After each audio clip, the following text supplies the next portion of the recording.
On this episode, we visit Rotterdam. Walk 21 holds their 20th annual conference. The Pedestrians Association has their 90th birthday. We look at the connection between walking and transit. Finally, we talk with the Deputy Mayor for Mobility from Ghent. Stay tuned.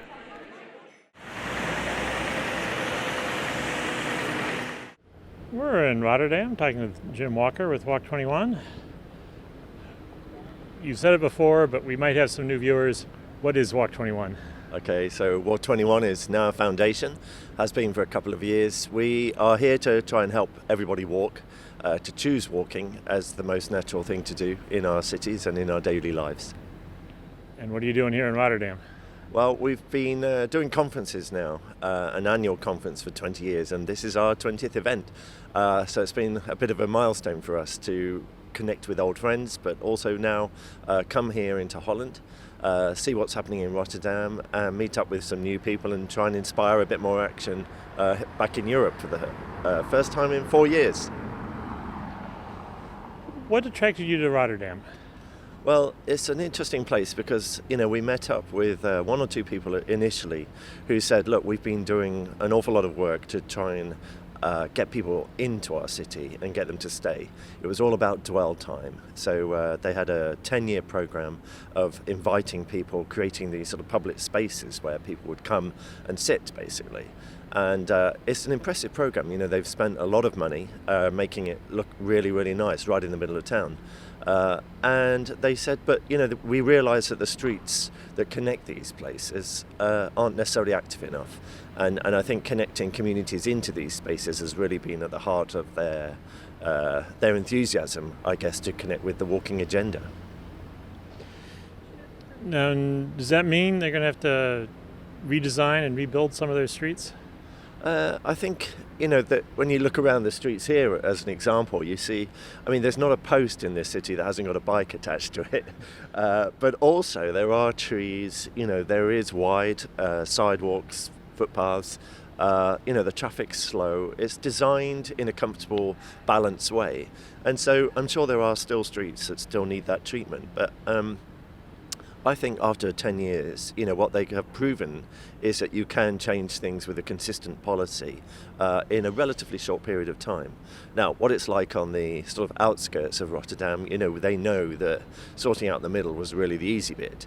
We now need to make it relevant and give this sort of quality to all the different neighbourhoods. So that's their challenge, and how you interpret that is going to be, take a bit more time. What goes on at one of your conferences? Well, we've got 600 people here. They're from 50 different countries. So we've got people here from India, Bangladesh, Vietnam, lots of places in Africa, Latin America, as well as all over Northern Europe, Americas, and Australia and New Zealand.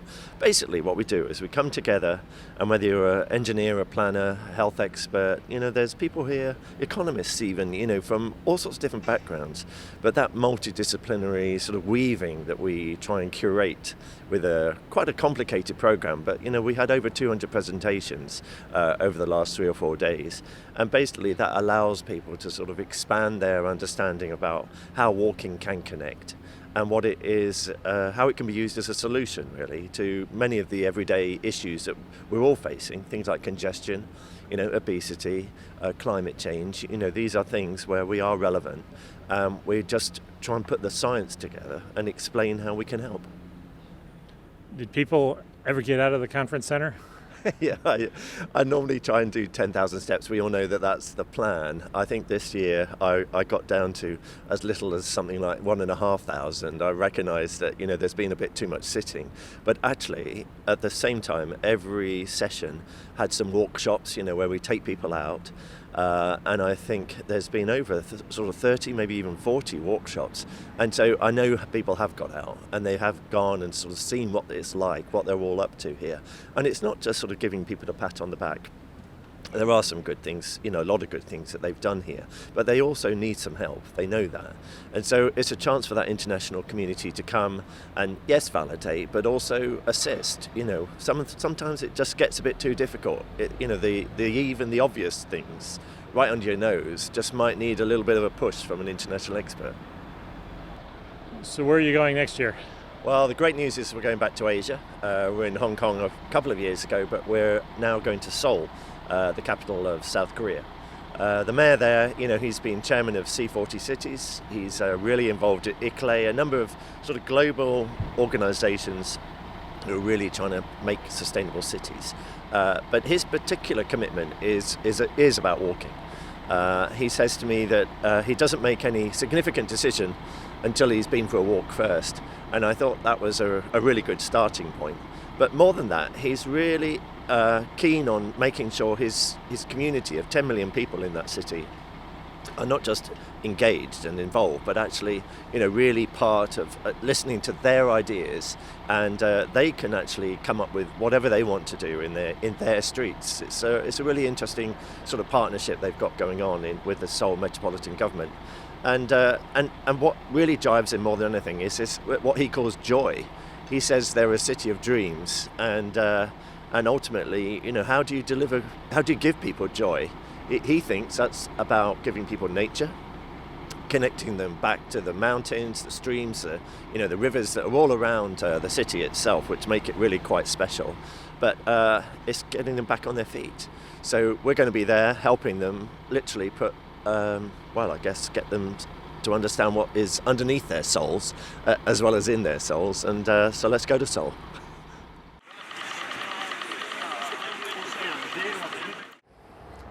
We're in Rotterdam, talking with Terence Bendixson. You received an award yesterday at the Walk 21 conference. What was the award for? Very simple. The Pedestrians Association, which is the British body for campaigning for walking, is 90 years old this year, and we got a birthday present in the form of a piece of sculpture of a walking man. How did the organization get started way back when? Well, it started obviously in 1929 by a journalist and a peer of the realm. That means somebody who sits in the House of Lords in Britain in our strange way. And between them, the journalist being a journalist and the peer being able to influence legislation, started the association, and by the 1930s it was very effective. What sort of changes were you able to get made? Well, in the 1920s, it was a free-for-all on the roads for Britain. You could buy a car, jump into it, and off you went. There were no limitations at all. By the end of the 1930s, we had a 30-mile-an-hour speed limit in towns. We had pedestrian crossings with those globes that we still have in Britain beside our zebra crossings. And we had driving licenses and driving tests for drivers. So it was a revolution. How have the issues changed over the decades? Well, I got active in 1970 itself, when I wrote a piece as a journalist saying walking was so much more important than any other form of transport in cities. That wasn't a very fashionable view, but I'd become convinced by it. Well, that was still the motor age, and it was a horrible time for walkers. Since then, things have undoubtedly got better and better. And in my country, in London, when Ken Livingstone, the mayor of London, introduced a congestion charge for the middle of the city, you have to pay to drive your car into the middle, that signalled the end of the glorious days of driving. And I think it signalled it to everybody throughout the country. Would a pedestrian in London notice the difference? Would they notice that things are improving? Oh yes. Wider pavements in the shopping streets, timing at traffic signals, where you used to get time just to race across in front of the cars. Now you can walk across, not everywhere by any means, but in a number of cases you can now walk across in a civilized way. And then most of all, in the city of London, in Wall Street as it were, the whole of that district is gradually being turned into a place where you can come out of your office, sit down in a cafe, stroll about, enjoy the trees in a very high density, very high wealth part of London. And a number of years ago, the Pedestrians Association changed its historic name. What's it called now? We're now called Living Streets. We changed that in 1999, and it symbolized a significant shift in thinking. We were focused on, say, safety, getting people across the road without being killed. Now, of course, we're still concerned with that, but we're concerned just as much with healthy living, walking for health, streets that are good to live in, to walk in, to stop in a cafe in, so living streets. How's that been working out? It's 20 years now. Has the redefined mission been working for you? Well, we didn't just change the name, we changed the money. Ben Plowden and I, who were the architects of this change, we went to a grant-giving trust and we got £65,000. That enabled us to employ a full-time director and staff, and we ceased from being a cosy, well-meaning, amateurish little lot into being a professional organisation. And now we have a staff of 20 in London, we have offices in Edinburgh and Cardiff and Newcastle. We're a totally different kind of outfit. What challenges do you see when you get out to the other parts of the United Kingdom, beyond the London city limits? Yeah, a very important question.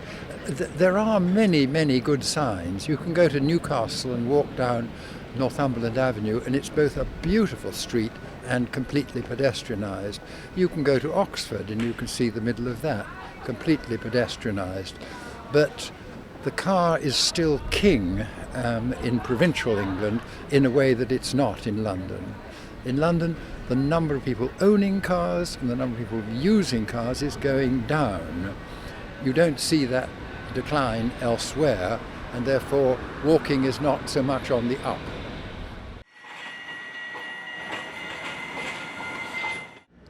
We're talking with Helga Hilnuter with the Norwegian University of Science and Technology. What sort of research have you done on pedestrians? I did a lot of research on walking trips related to public transport journeys, and we also investigated how pedestrians experience environments. That's an old question, but we link it up to psychology, sociology, and even physicists that have knowledge on human beings, basically, that is very helpful to understand walking and how we relate to our environments. So it's these two major topics that I've been into, yeah. How could those two topics relate to each other? Yeah, that is interesting indeed. Well, public transport, of course, when you talk about public transport, you talk about infrastructure, you talk about trams, buses, trains, and all this heavy and expensive stuff. And it's highly professionalized, of course, because it costs a lot of money. But the thing is, from our experience, everybody knows that we have to walk to stops. All these public transport services provide transport from one stop to the other, but nobody has business at public transport stops, obviously. So we have to either walk, we take a cycle or something else, and when we investigate that, we see that over 90% in cities actually walk to public transport stops. We use buses and all public transport services by using our feet. And when we go further and question how much of the total travel time are we actually pedestrians when we use buses, trams and so on, that we see that it's close to half of the time of the total travel time we are pedestrians.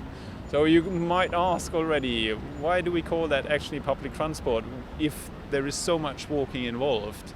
And when we then go further and ask people, what do you remember from this public transport journey that you've done yesterday or 2 days ago?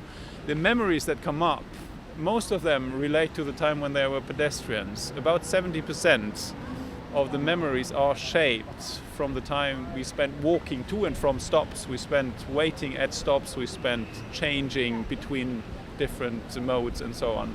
So the impression of a public transport journey is actually dominated by the time we spend walking, and that is quite interesting. It tells us how important it is to make it attractive for pedestrians if we want to support public transport.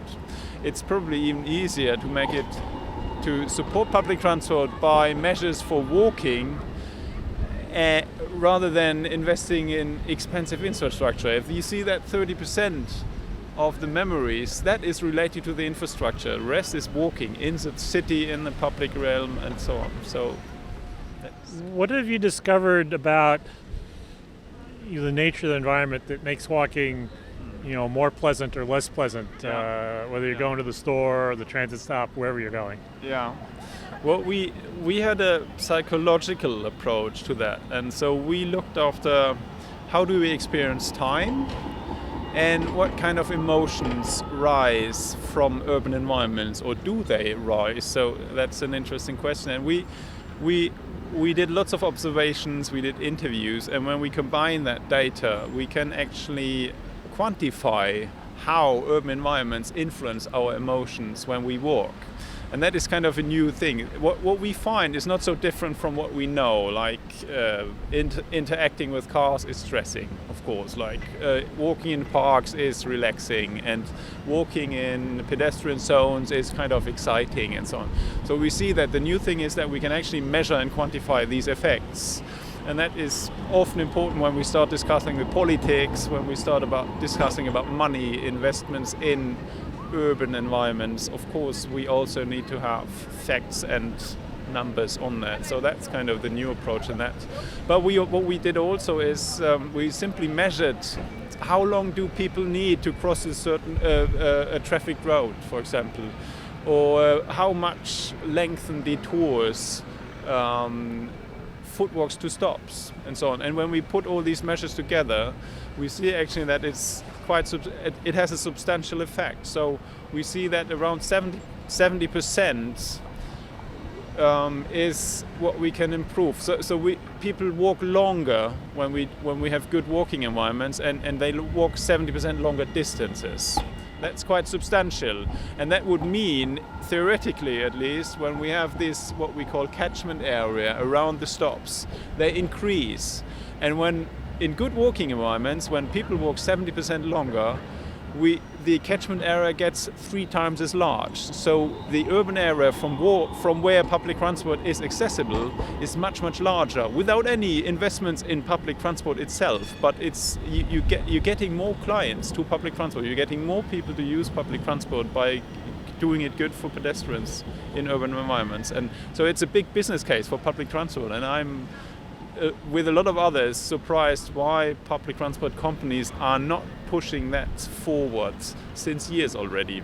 They do the opposite. They make it small. They call it the first and last mile. That's completely nonsense when you really look at the data.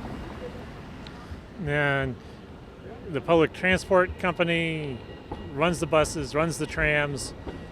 It's the Department of Public Works. It deals with the sidewalks. It's a planning department that determines what the storefronts are. How do you get them all to work together when it's somebody else's job? Yeah, I mean, that's the big challenge, and since long, and that is one barrier to that, of course. But we have good experience when we tell these people what is the effect, what you can actually achieve with it when you combine strategies. And we have good examples where things happen very quick. In Copenhagen, the city council said, well, okay, that's a good idea. And the economists asked me, should we even invest any more in public transport? We could just invest in pedestrians, and we have a huge effect on public transport. And of course, we need good infrastructure, and we need to invest that. But what they do now is they went to their local public transport operator in Copenhagen, and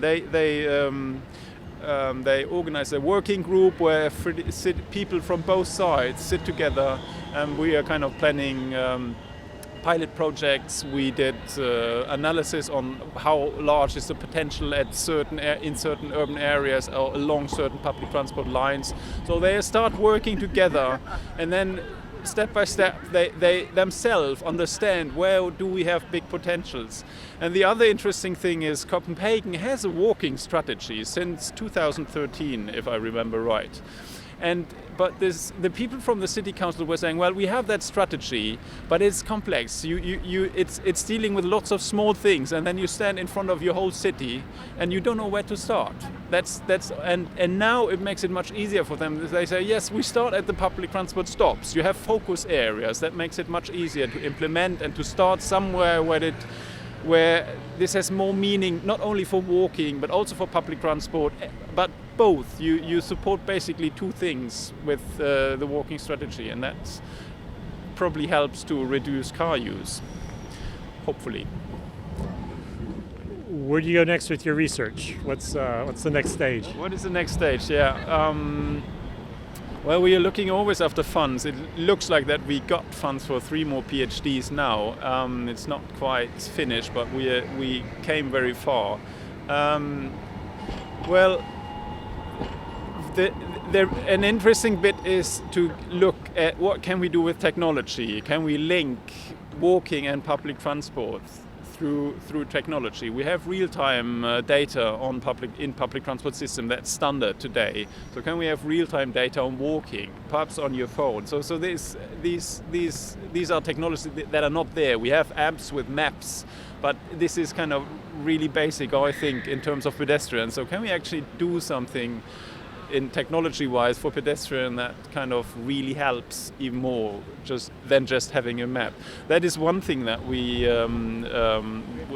is in the pipeline, and we also, we have to discuss all these new technology things that will affect public transport, like these autonomous driving car discussion, and that will make a big change for public transport. But what public transport operators tell us, they of course tell us all these nice stories, nice or not, about new technology and what comes and what's possible.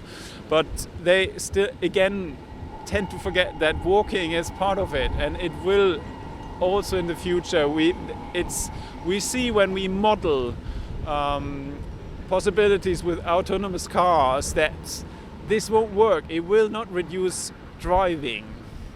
And even with car sharing, sitting 2 or 3 people in a car, that makes it more complex, because you have to deliver somebody at home and some places and to a certain other place, and that takes too long basically when you're sitting with 3, 4, 5 people in the car. So there must, if we include walking in such models, we can see that's getting much more effective basically. So when we want to be on that train, basically, that is kind of coming with technology development, we need to kind of push walking into that, and with all the positive effects that has.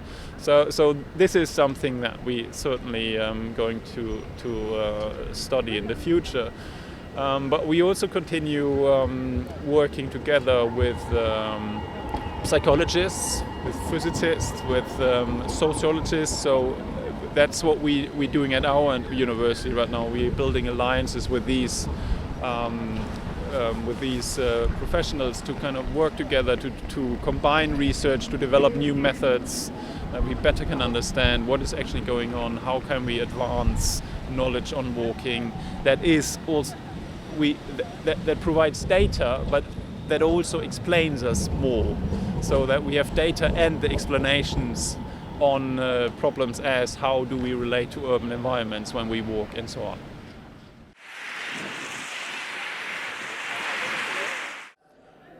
We're talking with Filip Watteeuw from Ghent. What's your role in the government there? I'm the deputy mayor for mobility, and we try to do efforts to have more sustainable mobility in Ghent, to have more walking, cycling, public transport. And I can say we have done quite a lot of things. We had a circulation plan implemented in 2017, and the results were there. We have an increase of 60% of cyclists, 10% of users of public transport. So we want the same results for pedestrians. What brought you to the Walk 21 conference here in Rotterdam? Everything that can inspire our policy is good. So that's why I'm coming to Rotterdam. What's it going to do for the quality of life of your citizens if you are able to make the city more walkable? it's crucial that people can walk, people can cycle, people can use public transport if you want to have a city with a huge quality of life. And that's the first thing. My first aim is to have a great quality of life in the city.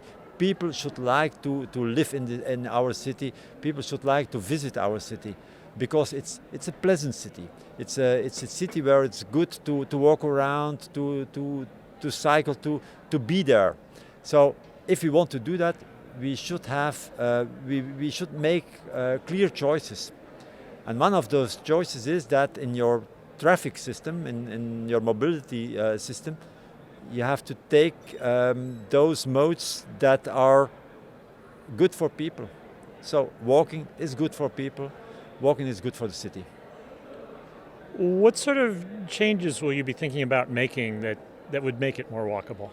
We have already our circulation plan, and by that circulation plan we got rid of the through traffic, and also we had the pedestrian zone that is quite big. But we will in the next years, in the next months, really, we will make a pedestrian plan, a plan for how to walk, how to increase walking in Ghent, and with a good infrastructure, with experiments and so on, we will try to let people walk in Ghent. Now, a few minutes ago, you signed the International Walking Charter. Why is signing the charter important? Because we are on Walk 21, but what is important is walk the talk. We have already said that a livable city is important, that sustainable mobility is important, that walking is important. So I can sign the charter because it's an engagement that we will do efforts. And I think politicians should say what they are doing, but also do what they are saying. So if I sign the charter, it means that people can, in some years, can say, you have signed the charter, so where are the results? So I'm not afraid of that. They have to do it, so we will make that there are results. Visit us on the internet at www.pedestrians.org.